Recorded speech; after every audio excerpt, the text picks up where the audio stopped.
सिर्फ FOIR की वजह से होम लोन रिजेक्ट नहीं होता। FOIR सिंपल एक स्टेप है होम लोन रिजेक्शन का। अगर आपको ये सारे पॉइंट समझ में आ गए तो आप अपनी फाइल को खुद भी स्टडी कर सकते हो। नमस्कार दोस्तों, कैसे हैं आप सब लोग। स्वागत है आपका drive with Rajat Dhingra YouTube channel पर और मैं हूं आपका दोस्त रजत ढींगरा। कहते हैं ना दोस्तों, घर छोटा हो या बड़ा, अपना हो तो ये बहुत ही अच्छी बात है। जब भी आप लोग होम लोन के लिए अप्लाई करते हैं तो हमारी पहली फोकस होती है मिनिमम रेट ऑफ इंटरेस्ट। लेकिन जब आप अप्लाई करते हैं तो 15 से 20 दिन के बाद या 1 महीने के बाद आपको पता चलता है कि आपका होम लोन रिजेक्ट हो गया। आज का टॉपिक हमारा इसीलिए है कि हमारा होम लोन रिजेक्ट ना हो, फाइल को सबमिशन से पहले हम अपनी फाइल को खुद चेक कर सकें। इसलिए आज हम जितने पॉइंट्स डिस्कस करेंगे, ये पॉइंट्स अगर आप फाइल को सबमिशन से पहले पढ़ लेते हैं तो चांसेस कम है कि आपका होम लोन रिजेक्ट कम होगा। Number 1 legal documents, number 2 technical, number 3 CIBIL या जिसको आप क्रेडिट स्कोर भी कहते हैं, नंबर 4 प्रोफाइल। रजिस्ट्री वैल्यू का 50 लाख, मान लीजिए आप एक फ्लैट ले रहे हैं जिसकी रजिस्ट्री वैल्यू 50 लाख है। फाइनेंशियल इंस्टीट्यूशंस, बैंक हो या NBFC हो, गवर्नमेंट बैंक हो, प्राइवेट सेक्टर बैंक हो, अप टू 150% का प्रोविजन होता है ऑफ द रजिस्ट्री वैल्यू। तो आप लोग वीडियो में आगे बने रहिए क्योंकि आगे मैं आप लोगों से इन सब पॉइंट्स के बारे में डिस्कस करूंगा।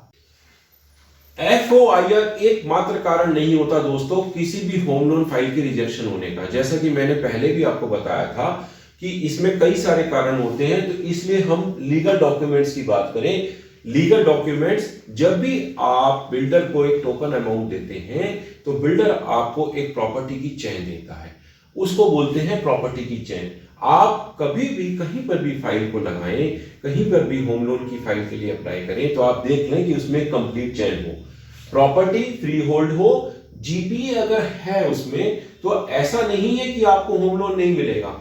होम लोन की क्रेडिट गाइडलाइंस सभी कंपनियों के अलग अलग हैं, तो GPA के ऊपर भी होम लोन मिलता है, बट ये डिपेंड करता है कि हम किस फाइनेंशियल इंस्टीट्यूशन में जा रहे हैं और किस फाइनेंशियल इंस्टीट्यूशन में हम अपना होम लोन अप्लाई कर रहे हैं।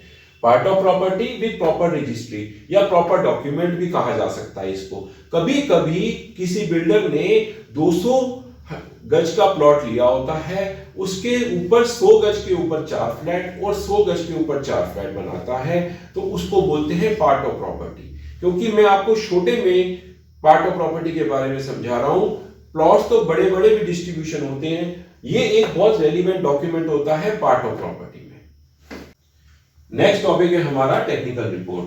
टेक्निकल रिपोर्ट एक वो रिपोर्ट होती है जहां पर भी आपने होम लोन के लिए फाइल को अप्लाई किया है, एक एक्सटर्नल एजेंसी उस फाइनेंशियल इंस्टीट्यूशन को आपकी प्रॉपर्टी पे विजिट करने के बाद एक रिपोर्ट बनाकर देती है जिसको बोलते हैं टेक्निकल रिपोर्ट।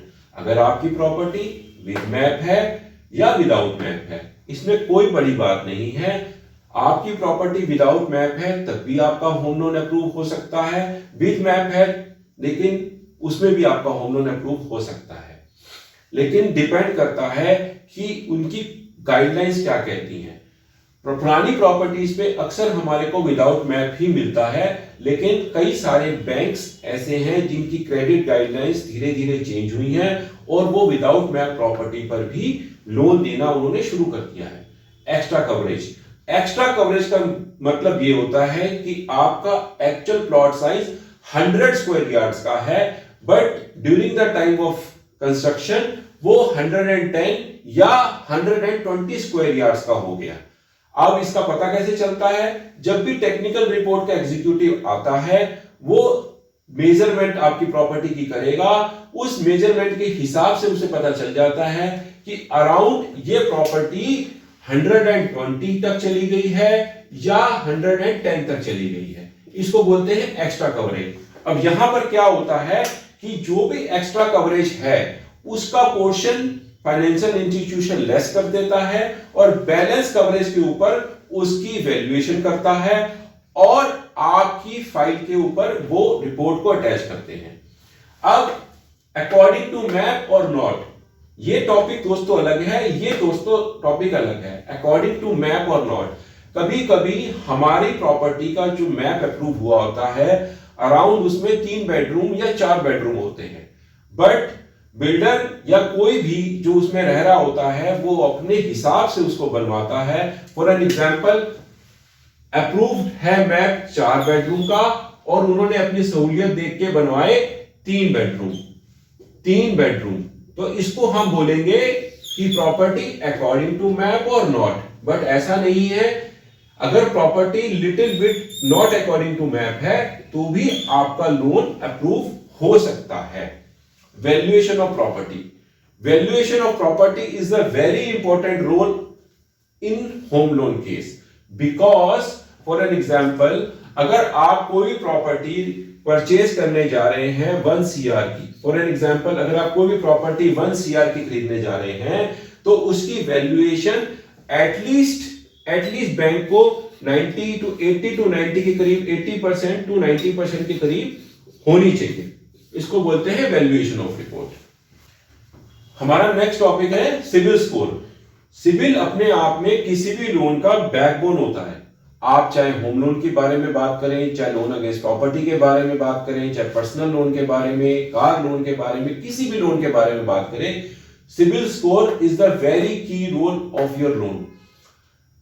फाइनेंशियल इंस्टीट्यूशंस, उनको जिनका सिविल स्कोर ज्यादा है तो उनको minimum rate of interest present करते हैं, जिनका रेट ऑफ इंटरेस्ट थोड़ा कम है तो थोड़ा ज्यादा रेट ऑफ इंटरेस्ट उनको ऑफर किया जाता है। ऐसा नहीं है कि अगर आपका सिविल स्कोर 650 है तो आपको लोन नहीं मिल सकता। 650 सिविल स्कोर पे you must have a proper justification कि आपका सिविल स्कोर 650 क्यों है। तो you can apply for the home loan depending upon the financial institution जहां पे आप अप्लाई कर रहे हो। हमारे इस वीडियो का मतलब यह है कि जब भी आप अपने होम लोन की फाइल अप्लाई करें तो आपके पास ये सारे पॉइंट्स आपके डिमांड में हो, आपके पेपर पे हो जब भी आप फाइल डिस्कस करें, जिससे कि रिजेक्शन के चांसेस कम हो जाएंगे।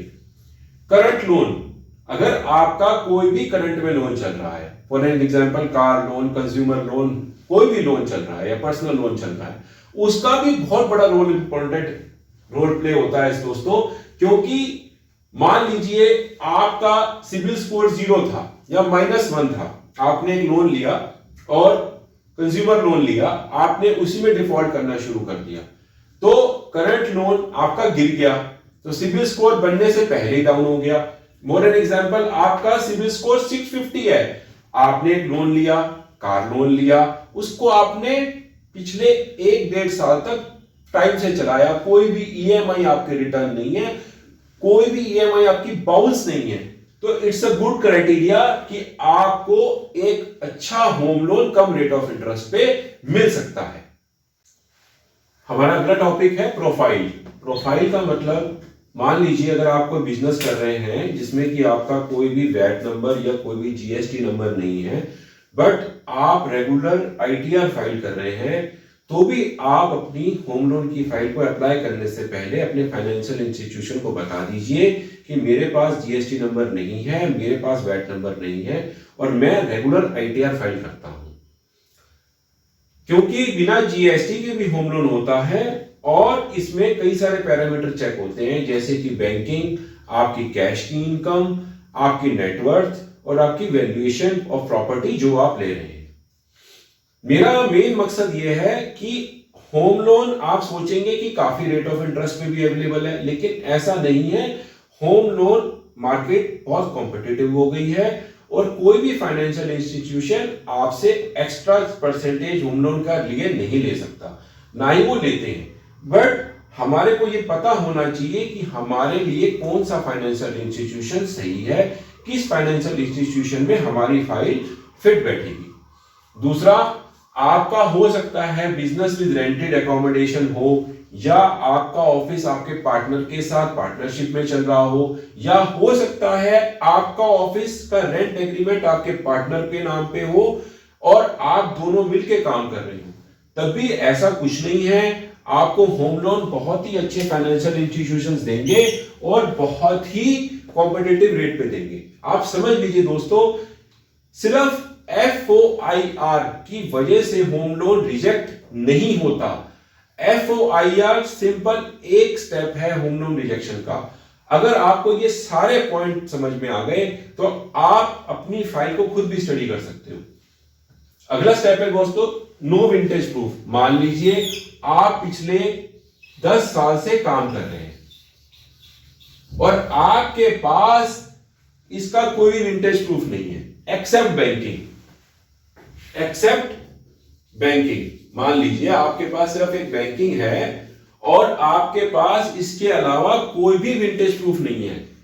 वैट नंबर नहीं है, जीएसटी तो अभी आया है, उससे पहले वैट चलता था। एक्सेप्ट बैंकिंग आपका करंट अकाउंट चल रहा है, तब भी आपको लोन मिलेगा, तब भी आपको होम लोन मिलेगा। सिर्फ फाइनेंशियल इंस्टीट्यूशंस को आप बता दें, क्योंकि क्या होता है दोस्तों, जब आपने एक प्रॉपर्टी पसंद कर ली, बिल्डर को आपने टोकन अमाउंट दे दिया, उसने आपके और उसके बीच में एक सलाह हो गई कि भी 30 दिन का टाइम है, आप 30 दिन में होम लोन अपना अप्रूव करा लीजिए और बैलेंस पेमेंट कर दीजिए।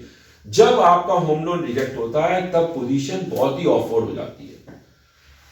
कमीशन बिजनेस पे भी लोन मिलता है दोस्तों, कमीशन बिजनेस पे भी लोन मिलता है। कई सारे बिजनेस हैं जो कमीशन बेस हैं, जैसे कि कपड़े का बिजनेस, इंश्योरेंस का बिजनेस और लोन का बिजनेस, और तो और कार सेल परचेज का बिजनेस, कमीशन पर भी लोन मिलता है।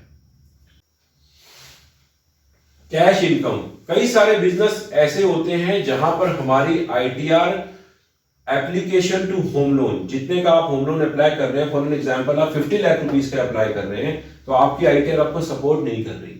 आप गए, आपने कहा जी मेरे पास मैप भी है, मेरे पास लीगल डॉक्यूमेंट भी ओके हैं, मैं ITR भी फाइल करता हूं, बट आपकी ITR सपोर्ट नहीं कर रही। आपकी कैश इनकम ज्यादा है, आपके पास कैश फ्लो ज्यादा है, तो भी आप होम लोन के लिए अप्लाई कर सकते हैं, subjected to financial institution credit guidelines.